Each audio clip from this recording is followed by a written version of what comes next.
one of the things that I strongly encourage everybody is don't use AI as the thing to fall back on. All you need to do is you have to give it inputs to get outputs, right? So what he's talking about is completely true. But if you're not authentic in the mission you're trying to accomplish, then you're just throwing this machine to make these outputs and mechanisms. So especially in content creation, right? For every hour of content, you might get 3 points that matter, but you can't just do those 3 points. That's not how these algorithms work. Google's job is to see what is most relevant to people, so those people spend more time with Google. The commodity is attention. Facebook, TikTok, any of these things, they're trying to capture your attention for as long as possible to make money off you and everybody that advertises around you. It is immediately deeming if you are relevant versus everybody else. So if there are 6 tree services in Swanee that have been on for longer than you, your work is doubly as hard. But maybe over in Dunwoody, there's less tree services, so there's areas of focus you can only know by having a real business sense. You can't say, AI, tell me how to do this stuff, because everybody on earth is doing that same thing. So you have to look at AI as the output mechanism that speeds up, but your inputs and your prompts are still completely in profit.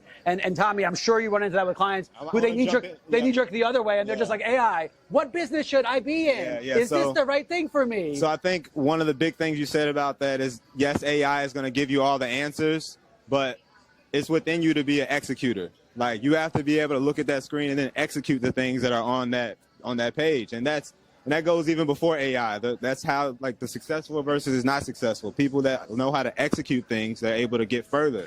So the execution phase of it, I think, is super crucial in that. And with all the AI that's coming out and the Google search algorithms, the more content you have out there about, like you're saying, about your service, the more you'll be ahead of the next person that only has one page about that service. So the creating of a more robust website and more content can be sped up through AI, but you have to execute that, know where and what to put these things in order to really feed the search engines like you guys are talking about.